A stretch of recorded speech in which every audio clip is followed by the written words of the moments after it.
Welcome, everyone, to the last gasp of the Russia collusion conspiracy theory.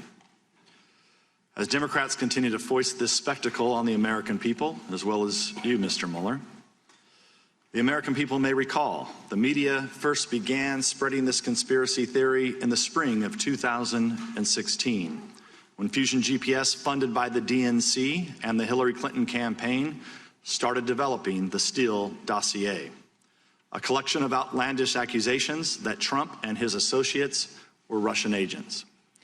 Fusion GPS, Steele, and other Confederates fed these absurdities to naive or partisan reporters and to top officials in numerous government agencies, including the FBI, the Department of Justice, and the State Department.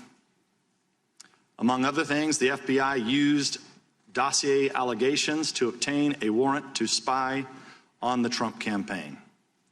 Despite acknowledging dossier allegations as being salacious and unverified, former FBI Director James Comey briefed those allegations to President Obama and President-elect Trump.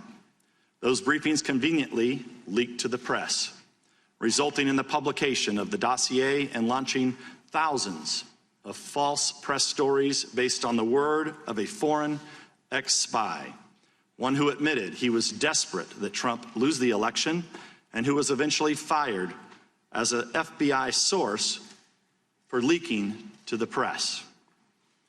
After Comey himself was fired, by his own admission, he leaked derogatory information on President Trump to the press for the specific purpose, and successfully so, of engineering the appointment of a special counsel who sits here before us today.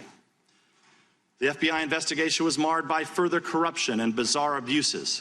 Top DOJ official Bruce Orr, whose own wife worked on Fusion GPS's anti-Trump operation, fed Steele's information to the FBI even after the FBI fired Steele. The top FBI investigator and his lover, another top FBI official, constantly texted about how much they hated Trump and wanted to stop him from being elected. And the entire investigation was opened based not on Five Eyes intelligence, but on a tip from a foreign politician about a conversation involving Joseph Mifsud. He's a Maltese diplomat who's widely portrayed as a Russian agent, but seems to have far more connections with Western governments, including our own FBI and our own State Department, than with Russia.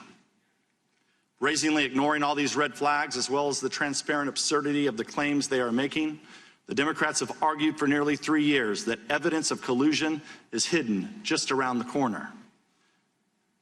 Like the Loch Ness Monster, they insist it's there, even if no one can find it. Consider this. In March 2017, Democrats on this committee said they had more than circumstantial evidence of collusion, but they couldn't reveal it yet. Mr. Mueller was soon appointed, and they said he would find the collusion. Then when no collusion was found in Mr. Mueller's indictments, the Democrats said we'd find it in his final report. Then when there was no collusion in the report, we were told Attorney General Barr was hiding it. Then when it was clear Barr wasn't hiding anything, we were told it will be revealed through a hearing with Mr. Mueller himself. And now that Mr. Mueller is here, they are claiming that the collusion has actually been in his report all along, hidden in plain sight. And they're right. There is collusion in plain sight. Collusion between Russia and the Democratic Party. The Democrats colluded with Russian sources to develop the Steele dossier, and Russian lawyer Natalia Vesnitskaya colluded with the dossier's key architect, Fusion GPS head Glenn Simpson.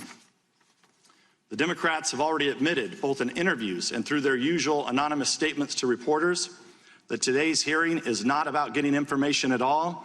They said they want to, quote, bring the Mueller report to life and create a television moment through ploys like having Mr. Mueller recite passages from his own report. In other words, this hearing is political theater. It's a Hail Mary attempt to convince the American people that collusion is real and that it's concealed in the report. Granted, that's a strange argument to make about a report that is public. It's almost like the Democrats prepared arguments accusing Mr. Barr of hiding the report and didn't bother to update their claims once he published the entire thing. Among congressional Democrats, the Russia investigation was never about finding the truth. It's always been a simple media operation. By their own accounts, this operation continues in this room today. Once again, numerous pressing issues this committee needs to address are put on hold to indulge the political fantasies of people who believed it was their destiny to serve Hillary Clinton's administration. It's time for the curtain to close on the Russia hoax. The conspiracy theory is dead. At some point, I would argue, we're going to have to get back to work. Until then, I yield back the balance of my time.